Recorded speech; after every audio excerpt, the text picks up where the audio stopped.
दिल्ली की हवाओं को साफ़ करने के लिए, साफ़ रखने के लिए स्पेशली सर्दियों के दौरान दिल्ली सरकार ने दो बड़े कदम उठाए हैं।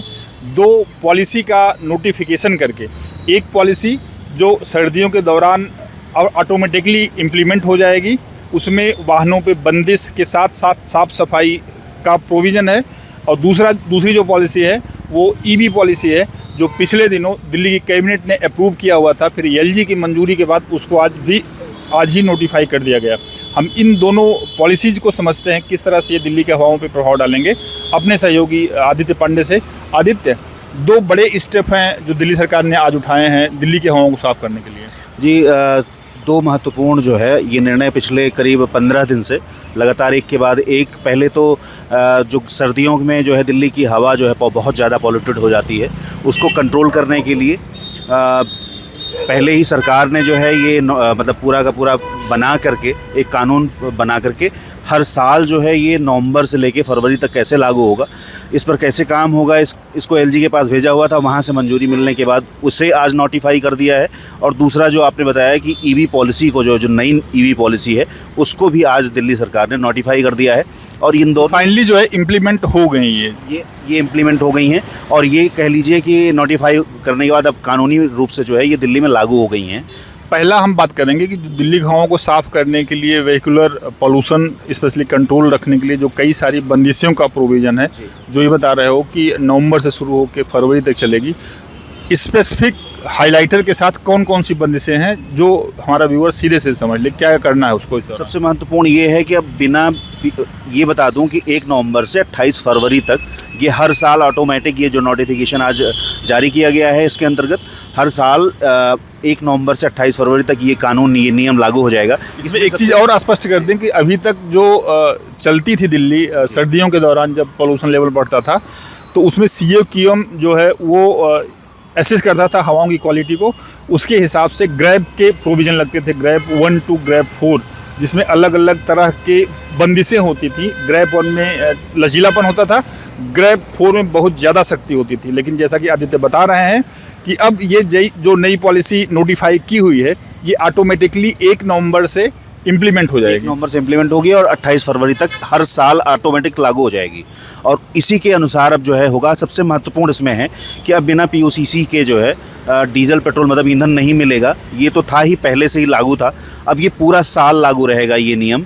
और अगर किसी के पास वैध POCC नहीं है और उसके बावजूद वो अपनी गाड़ी लेकर के किसी पेट्रोल पंप पे या डीजल भरवाने के लिए वो जाता है, तो उस पर भारी जुर्माना लगाया जाएगा। दूसरा, BS6 मानक से नीचे के बाहर के जो दिल्ली के बाहर की जो वाहन है, अगर उनका BS6 मानक नहीं है, उससे नीचे के वाहन हैं, तो वो जो है उनका प्रवेश बिल्कुल बंद कर दिया गया है। ये दूसरा सबसे महत्वपूर्ण है।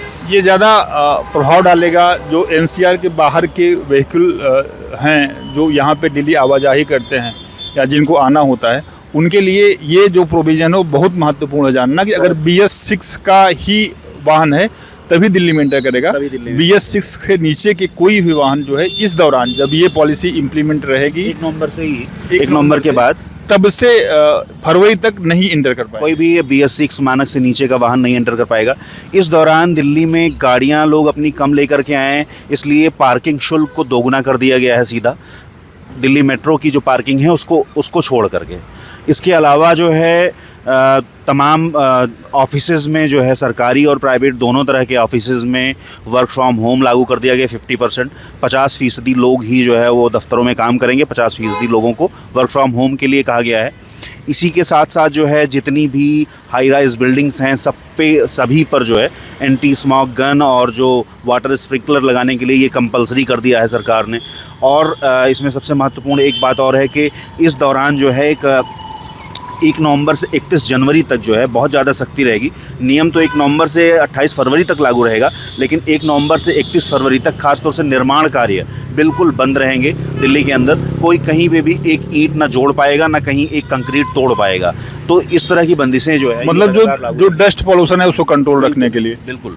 और इसके अलावा जो है मतलब कार पूलिंग के लिए सरकार ने बोला है कि ज़्यादा से ज़्यादा लोग कार पूल करके जो है एक साथ एम्प्लॉयज़ जो है ऑफिस आए जाएं, इस तरह की चीज़ों को अपनाने के लिए और RWAs को जोड़ करके जो पॉल्यूशन बर्निंग को रोकने के लिए कि कॉलोनियों में कहीं जो है ये मास बर्निंग ना की जाए, कचरा जलाते हैं लोग, तो वो ना हो, इसके लिए RWAs साथ में जोड़ा हुआ है बहुत सारे RWAs को। वो नोटिफिकेशन में ही इन सब चीज़ों का जिक्र है कि ये जो भी जो है अधिकृत RW हैं उनकी जिम्मेदारी होगी। अगर उनके यहाँ कोई थर्ड पार्टी के थ्रू जो है अगर शिकायत मिलती है और RWA ने शिकायत नहीं की तो उन पर भी कार्रवाई का विधान है। तो इस तरह से चीज़ें कार्रवाई क्या होगी? मान लीजिए कि कोई BS6 वाहन से नीचे का वाहन लेके दिल्ली में इस दौरान इंटर कर जाता है, PUC नहीं रहती, उसके बाद भी यहाँ पे चल रहा है, या ये कंस्ट्रक्शन हो रहा है उस दौरान भी, तो उस पर क्या क्या कार्रवाई हो सकती है? जब्ती की सीधे कार्रवाई होनी है, वाहन जब्त कर लिया जाएगा और उसके बाद फिर जो है कानूनी जो भी प्रोसेस होगा उसके बाद ही वाहन वो वापस मिलेगा या क्या होगा वो सरकार तय करेगी। लेकिन जब्ती का सीधा जब्त किए जाएंगे अगर BS6 से नीचे के वाहन दिल्ली में। मतलब इसका मतलब ये हुआ कि दिल्ली में जो भी नियम कानून लागू है आप उसका उल्लंघन कर रहे हैं। और दूसरा जो आज नोटिफिकेशन हुआ है वो EV पॉलिसी का हुआ है, उस पर तो हम लोगों ने परसों बात भी की थी, बहुत विस्तार से बात की थी। उसके 2-3-4 हाइलाइटर क्या मैं बता देना चाहूँगा जो है कि सबसे महत्वपूर्ण तो EV को लेकर के मेरे पास डॉक्यूमेंट है कि ये जो 2030 तक ये नई EV है, पॉलिसी है 4 साल के लिए, ये लागू कर दी गई है। इसमें क्या है कि वाहनों से जो भी उत्सर्जन होता है, वायु प्रदूषण को जो है बहुत ज़्यादा दिल्ली में वायु का प्रदूषण बढ़ जाता है, तो इस नीति से जो है बहुत ज़्यादा सुधार होना है। और बहुत सारे जैसे चार्जिंग नेटवर्क, बैटरी रिसाइकलिंग को लेके, इसके अलावा डिजिटल प्रणाली बढ़ाने के लिए कैसे जो है जो EV का इंफ्रा है दिल्ली के अंदर कैसे डेवलप होना है, ये सब चीज़ें इस पॉलिसी के अंदर है।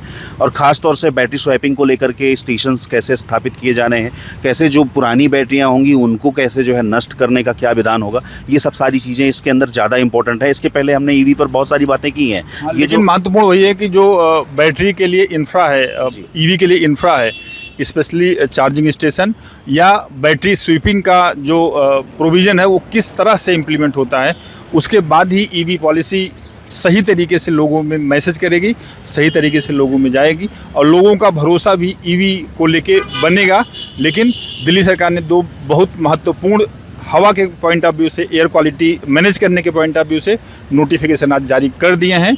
इसमें पहले नोटिफिकेशन में कई सारी बंदिशें हैं जिसका ध्यान जो दिल्ली में ट्रेवल करते हैं उनको खास तौर पे रखना होगा। और दूसरा प्रोविज़न जो है वो EV पॉलिसी का है, जिसमें EV को प्रोत्साहित करने के लिए दिल्ली सरकार हर संभव कदम उठाएगी। अभी के लिए बस इतना ही। वीडियो जर्नलिस्ट जी पाल के साथ मैं संतोष कुमार अमरोवाला के लिए नमस्कार। आपके राज्य की खबरें, आपके शहर की खबरें सबसे पहले जानने के लिए देखते रहें अमर उजाला। चैनल को सब्सक्राइब जरूर कर लें और पाएं हर अपडेट।